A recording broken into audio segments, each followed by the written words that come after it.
여러분 이런 말씀 들어보셨을까요? 역사를 잊은 민족에는 미래가 없다. 역사를 잊은 민족에게는 미래가 없다는 말입니다. 이 말은 역사 속에서 잘한 것은 잘 배우고 못한 것들은 우리가 타산지석을 배우며 타산지석을 삼으면서 그렇게 우리가 역사의 교훈을 잘 마음속에 새기자, 그런 의미일 것입니다.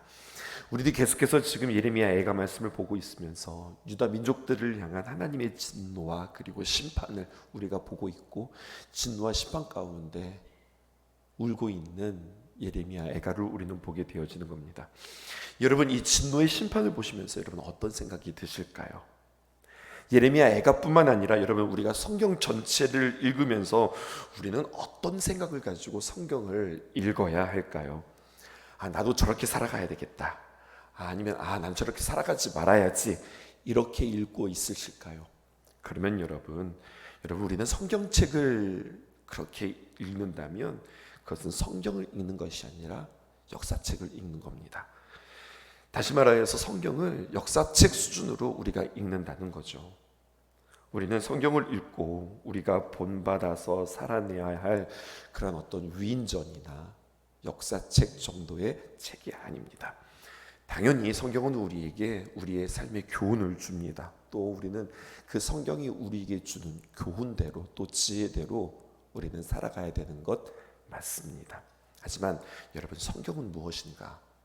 꼭 기억하십시오. 성경은 하나님의 계시입니다.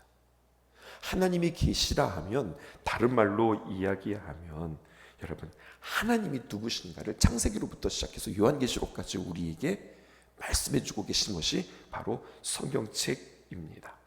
하나님이 누구시냐, 하나님이 우리를 위하여서 무엇을 하고 계시느냐, 이것을 말씀해 주시는 것이 성경이란 말입니다.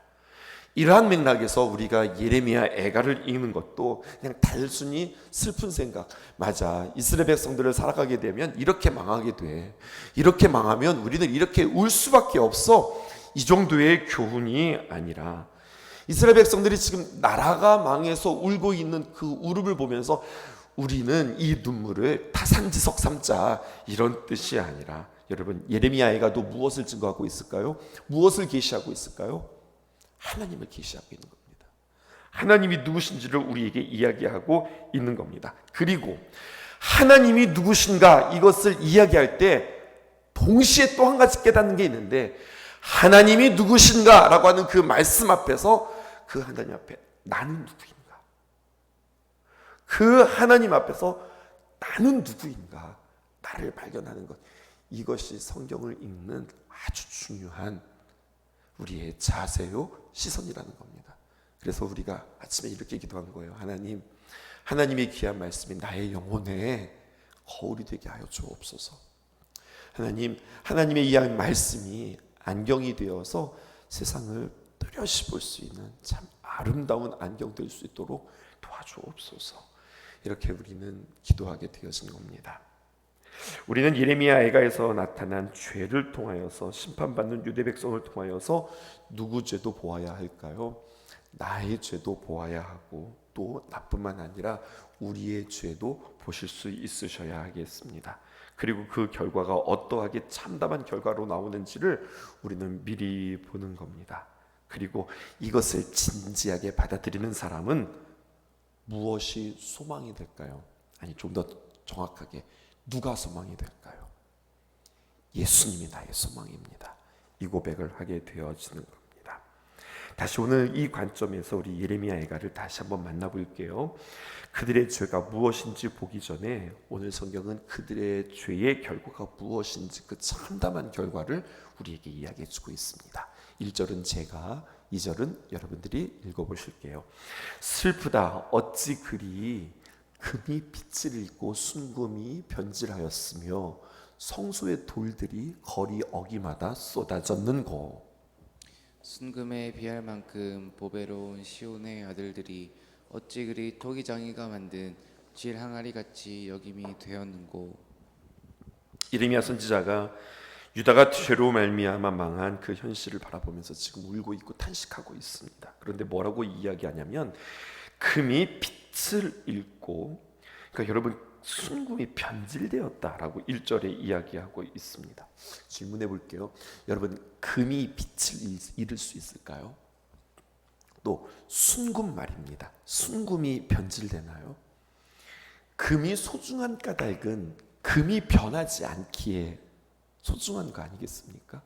금의 변질은 변하지 않는 게 금 아니에요. 근데 오늘 성경에 보니까요, 금이 빛을 잃었다는 거예요.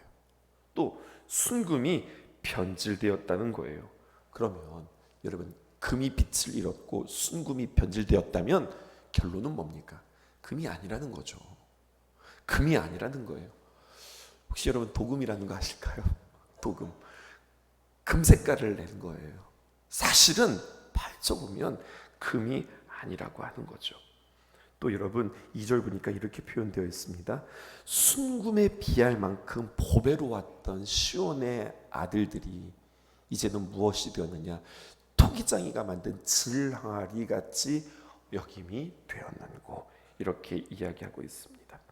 이 말은 무슨 말이냐면 유다 백성들이 이전에는요 순금과 같이 아주 소중하고 귀중한 존재였다는 겁니다. 그렇게 가치 있는 존재였는데 지금은 토기장이가 만든 그러한 질항아리처럼 부가치한 존재가 되었다고 이야기하는 겁니다. 뿐만 아니라요, 이런 말도 있습니다. 3절에 보면은요, 시온의 아들들처럼 대접을 받았는데 이제는 토기장이가 만든 질항아리처럼 아주 그냥 흔한 질항아리가 되었던 그들에 대하여서 3절 말입니다. 들깨도 젖을 주어 그들의 새끼를 먹이나 내 딸 백성은 잔인하여 마치 광야의 타조 같도다. 짐승들 둘이 등장합니다. 여기 먼저 들깨가 등장하고 있는데요, 이 들깨는 이스라엘 백성들 가운데 굉장히 부정했던, 그렇게 부정하게 생각했던 짐승이 들깨입니다. 그리고 이 부정하게 생각했던 또 하나의 짐승이 나오는데 타조가 또 등장해요. 이사야서 43장에 보면 타조가 한번 등장하는데 여러분, 타조가 어떤 의미일까요? 타조에 이런 특징이 있답니다. 타조는 알을 낳는데요, 그냥 알을 낳기만 한대요. 알을 낳았지 그 알을 품고 그 알을 키우는 것은 암컷이 아니라 수컷이랍니다. 그러니까 타조는요, 눈만 뻘끔뻘끔하고 알만 낳고 막 돌아다닌다는 거예요. 그리고 수컷이 와서 그것을 품고 그리고 새끼를 낸다는 겁니다. 그러니까 이 수컷은 말입니다, 자신이 아무리 배가 고파도 자기는 그 알을 품고 지키는데, 암컷은요 자기 새끼 돌보지 않고 이거 먹이 찾으러 또 저거 재미있는 거 찾으러 이리저리 돌아다닌다고 하는 거죠. 지금 이스라엘의 상황을 지금 타조로 비유하고 있는 겁니다. 자녀들이 먹을 것을 찾는데 먹을 것이 없기 때문에, 먹을 것이 없으니까 젖을 못 주는 거예요. 그래서 4절에 보니까 젖먹이가 못 말라서 혀가 입천장에 붙으며 어린 아이들이 떡을 구하나 떼어줄 사람이 없도다. 타조는 이기적이어서 자기 새끼를 키우지 못하지만 지금 유다 백성들은 이기적인 것이 아니라 자신들이 먹을 것이 없어서 자식들에게 뭔가를 주지 못하는 겁니다. 5절 보실까요? 맛있는 음식을 먹던 자들이, 여러분 여기는 괄호치고 무엇이 있을까요? 이전에는 맛있는 음식을 먹던 자들이 지금은 외롭게 거리거리에 있으며, 또 이전에는 붉은 옷을 입고 자라던 자들이 이제는 걸음더비를 안았도다. 예레미야 애가에 아주 특별한 전형구가 나오죠. 이제는 이랬다, 과거에는 이랬었는데 이제는 이렇다, 이렇게 이야기하고 있는 겁니다. 맛있는 음식을 먹던 자들이 외롭게 거리에 있는 까닭은 거리에 혹시 먹을 것이라도 있는가 찾기 위해서 막 돌아다니고 있고요. 그리고 이전에 붉은 옷을 입었다. 부자와 나사로 이야기 여러분들 기억하십니까? 부자가 무슨 옷을 입었었죠? 자색 옷을 입었다고 그랬죠. 자색 옷이나 붉은 옷이나 당시에 이 색깔을 내는 염료는 아주 귀중했던 염료인데요. 그래서 이것은 부유의 상징이라 할 수 있었는데, 그렇게 부유하게 살았던 이들이 이제는 거름이나 아니면 쓰레기 더미에서 그들이 먹을 것을 찾는 그들의 삶이 아주 나락으로 추락해 있는 모습, 쓰레기를 안고 살아가는 그런 인생으로 살아갔다고 성경은 우리에게 이야기해주고 있습니다.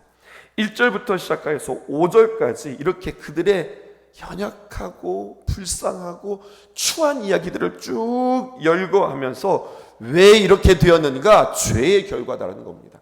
그럼 그들이 무슨 죄를 지었을까요? 6절에 이렇게 이야기하고 있습니다. 전에 소돔이 사람의 손을 대지 아니하였는데도 순식간에 무너졌다. 여러분 이 말씀 해석해 보세요. 소돔이 무너졌대요. 무너졌는데 어떻게 무너졌느냐? 손을 대지 않았는데 무너졌다. 그럼 이 소돔이 무너진 원인은 어디에 있는 겁니까? 사람에게 의하여 무너진 겁니까? 하나님께서 무너뜨리신 겁니까? 하나님이 무너뜨리셨다는 이야기예요.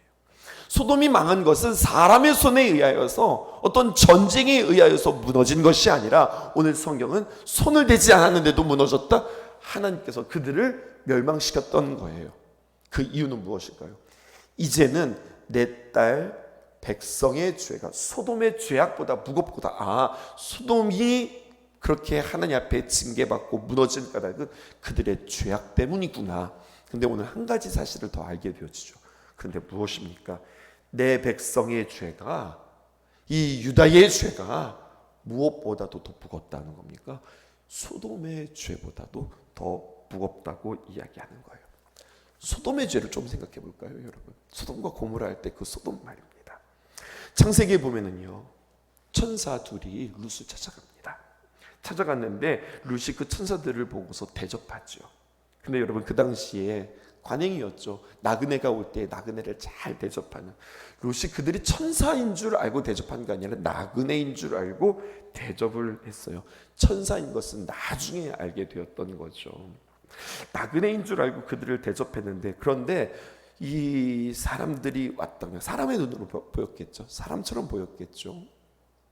롯의 집에 새로운 사람들이 왔다고 하는 소식을 소돔성에 있던 사람들이 알고서 이 롯의 집에 찾아옵니다. 그리고 어떻게 하냐면 그 두 사람, 새로운 그 두 사람 중 달라는 거예요. 내놓으라는 거예요. 그리고 아주 추악한 말을 합니다. 왜 달라고 그러냐? 우리가 그 사람들 좀 맛 좀 보자, 이렇게 이야기합니다. 성경에 보면은요, 상관하겠다라고 이야기합니다. 개정개혁판에서는 상관이라고 이야기했지만 그들을 불러내서 맛 좀 보겠다고 하는 이야기는요, 좀 맛 좀 봐주게 해야 되겠네, 이런 말이 아니라 여러분 그들을 겁탈하겠다는 겁니다.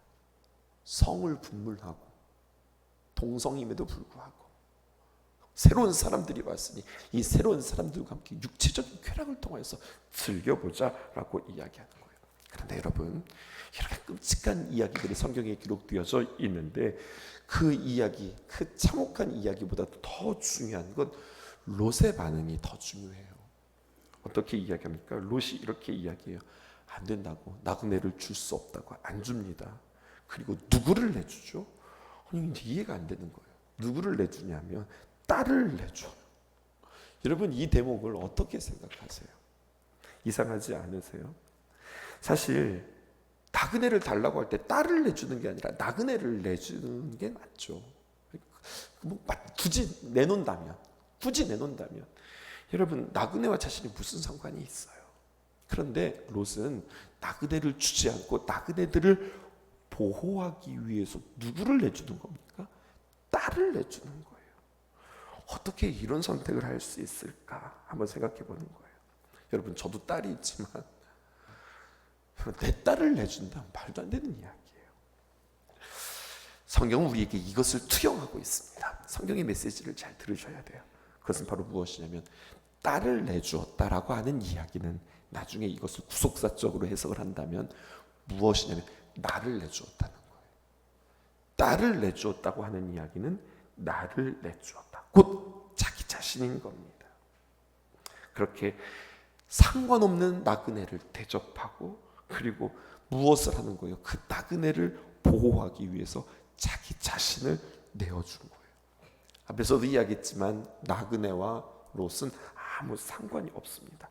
근데 아무 상관없는 그들을 대접하고 그를 보호하기 위하여서 내 자신을 내어준 구속의 한 대목을 성경은 우리에게 표현하고 있는 겁니다.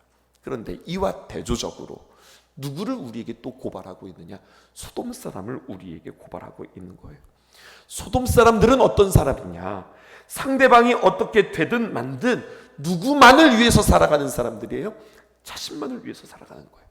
자신의 재미, 자신의 쾌락, 오늘 저는 맛이라고 표현했지만 어떻게든지 새로운 자극적인 맛들을 추구해가면서 살아가는 사람들이 누구냐?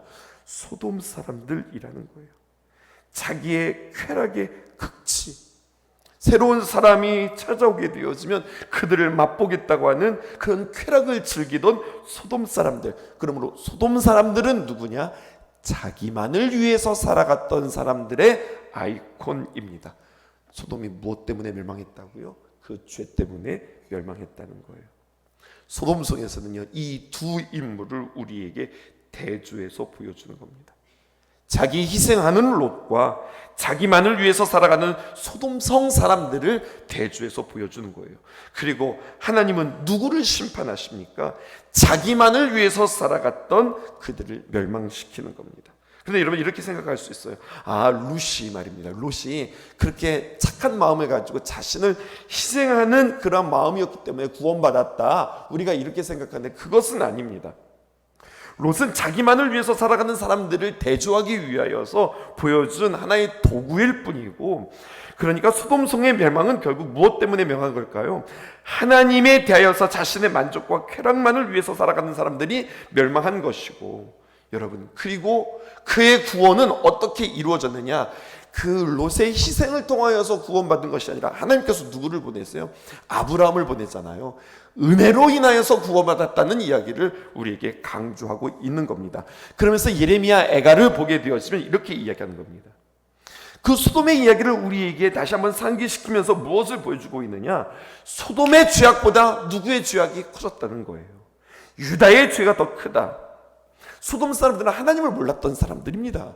그런데 유다 사람들은 하나님을 아는 사람들이었어요. 하나님을 섬기는 사람들이었어요. 말은 하나님을 섬긴다고 하는데 결국은 누구를 섬기는 거예요? 자기 자신을 섬기는 거예요. 기억나십니까? 자기 자신을 섬기는 것을 뭐라고 이야기했어요? 우상 숭배라고 그랬어요. 하나님을 섬긴다고는 하지만 누구를 위해서 섬기는 겁니까? 자신을 위해서 섬기는 겁니다. 자신만을 위해서, 자신의 만족을 위해서. 소돔 사람들의 비유를 든다면 자신의 즐거움과 자신의 쾌락을 위해서 하나님을 섬기는 겁니다. 그러니까 하나님을 섬기는 게 아니죠. 무슨 말인가요? 하나님을 섬기는 척하는 거죠. 그래서 그들을 하나님께서 심판하는 겁니다. 하나님을 경외하고 하나님을 바라보아야 함에도 불구하고 하나님 바라보지 않고 하나님을 진실되게 경외하기보다는 자기를 위해서 하나님을 대상으로 뭐 하고 있었던 겁니까? 우상 숭배를 하고 있었던 거예요. 우리는 어떨까요? 우리가 오늘 이 새벽에 말입니다. 새벽 기도를 하기 때문에 구원받을까요? 그거 아니죠. 새벽 예배를 근거로 구원받는 거 아닙니다. 누구 때문에 구원받는 거죠? 예수님 때문에, 예수님의 은혜로 구원받는 거예요. 오늘도 우리 하나님의 귀한 말씀을 진지하게 대합니다. 묵상합니다. 묵상해서 우리가 구원받는 것이 아니라 우리의 구원은 누구에게 있는 거예요? 예수님께 있는 겁니다. 우리는 무엇을 해도 무엇을 내놓을 수 없는 우리, 죄밖에 내어놓을 수 없는 우리임을 주 앞에 고백해야 돼요.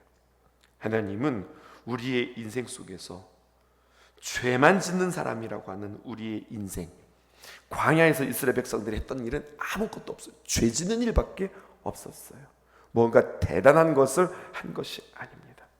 우리의 인생 속에서도 마찬가지예요. 인생의 광야 속에서 우리의 생애 가운데 1부터 100까지 우리는 뭐만 하면서 살아가는 존재냐? 어쩌면 우리는 애쓰고 노력하지만 결국에 우리는 죄만 짓고 살아가는 인생인 거예요. 근데 주님 앞에서 이걸 깨달으라는 거예요. 우리는 누구냐? 죄만 지을 수밖에 없는 존재다라는 거예요. 우리에게 의로움은 없는 겁니다. 그런데 그런 우리에게 누가 소망이 되느냐? 예수님만이 우리에게 소망이 되어지는 거예요. 성도는 누구냐? 그걸 아는 사람들이에요.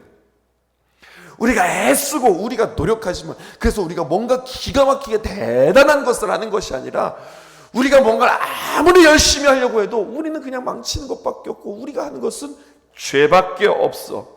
그런데 우리의 인생에 하나님께서 개입해 주셔서 하나님의 은혜로 말미암아 이렇게 된 거고, 하나님께서 도와주셔서 우리가 이렇게 되어지는 거지, 내가 뭔가 한 것은 아니야.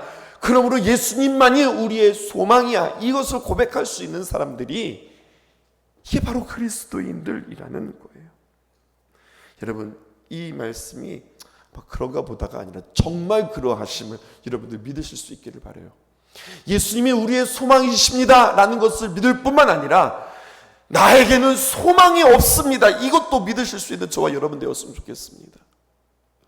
우리는 하는 것마다 나는 주님의 일을 망치는 사람일 뿐이고, 나는 주님 앞에 불충한 사람일 뿐이고, 나는 주님 앞에 죄만 짓는 사람입니다 라는 고백하는 것뿐이에요.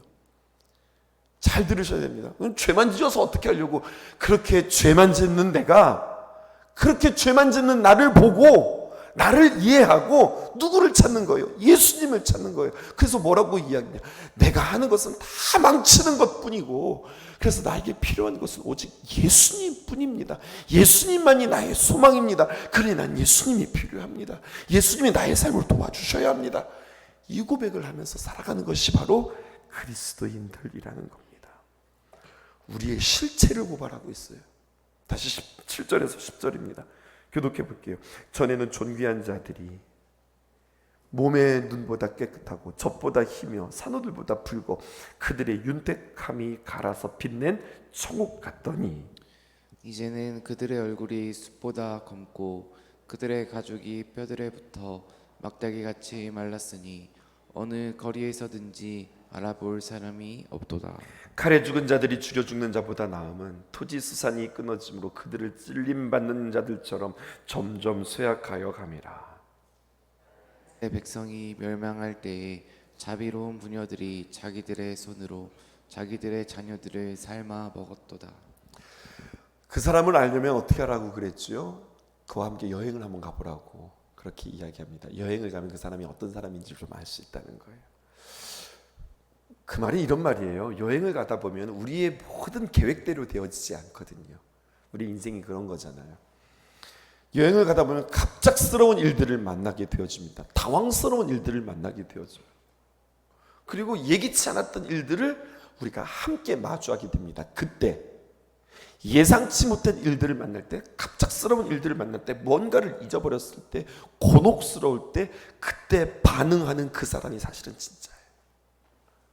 평안할 때에, 안전할 때에, 넉넉할 때 그 사람이 그 사람의 모습이 아니라 궁핍할 때에, 배고플 때에, 뭔가를 잊어버렸을 때에, 뭔가 급하기 시작할 때에, 그때 나타나는 그의 모습이 그 사람입니다.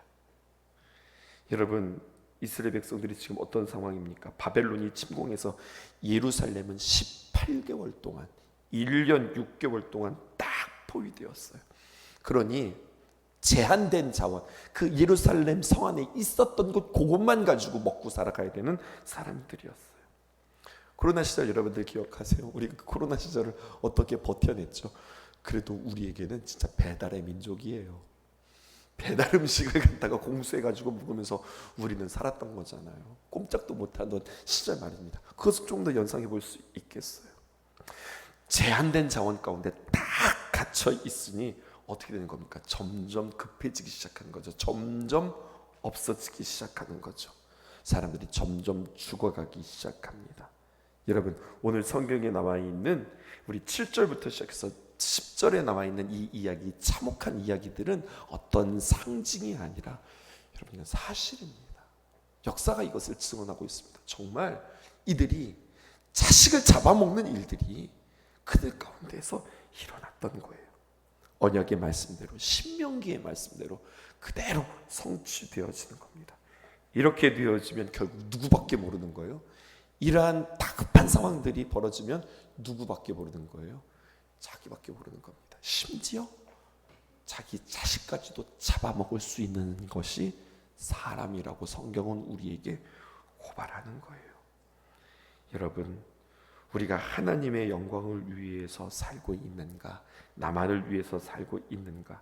우리가 하나님을 찬양하고 예배하고 있지만 사실은 너무나도 쉽게 우리는 누구를 위해서 살아가기 쉬우냐면 나 자신만을 위해서 살아가기 쉬운 거예요.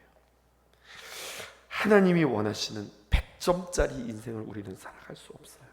여러분 99점이나 빵점이나 하나님이 원하시는 것은 100점이에요. 근데 그 100점을 만족시켜 드릴 수 있는 실력이 우리에게 없어요. 그러기에 우리는 우리의 진상을 보며 우리의 참 모습을 보며 우리에게는 1도 없습니다. 99는커녕 1도 없습니다. 그러므로 예수님만이 우리의 소망입니다. 우리가 넉넉하니까 이렇죠. 우리가 배부르니까 이렇죠. 그래도 지금 평온하니까 이렇죠. 정말로 다급해지고 정말로 없고 정말로 힘들어지면 나의 실체가 드러납니다. 하나님 사실 그게 나의 모습입니다. 그러기에 나에게는 소망이 없고 나에게는 이렇게 추악하니 나는 예수님만 의지합니다. 이렇게 고백하면서 살아가는 거예요. 우리 디모데후서 1장 9절에 있는 말씀 읽고 마치겠습니다. 우리 함께 읽어보십시다. 시작.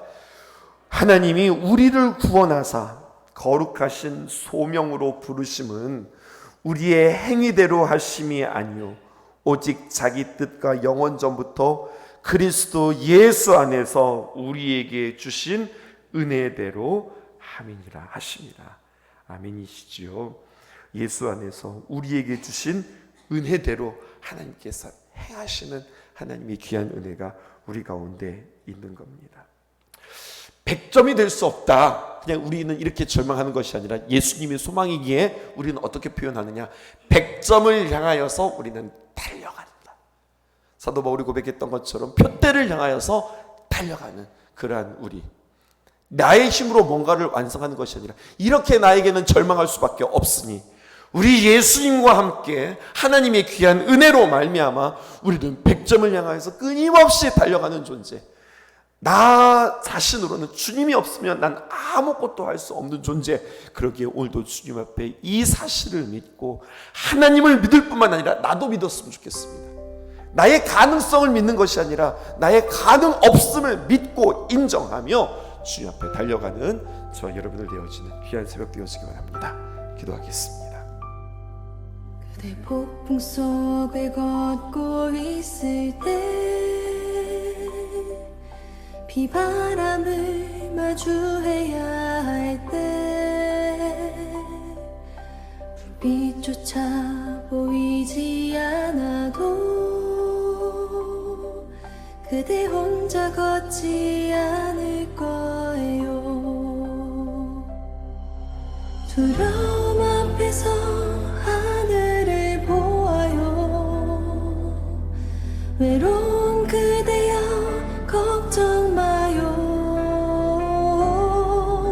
꿈꾸는 그 길을 또 걷고 걸어요. 그대 혼자 걷지 않을 거예요. 내 폭풍 속을 걷고 있을 때 비바람을 마주해야 할 때 빛조차 보이지 않아도 그대 혼자 걷지 않을 거예요. 두려움 앞에서 하늘을 보아요. 외로운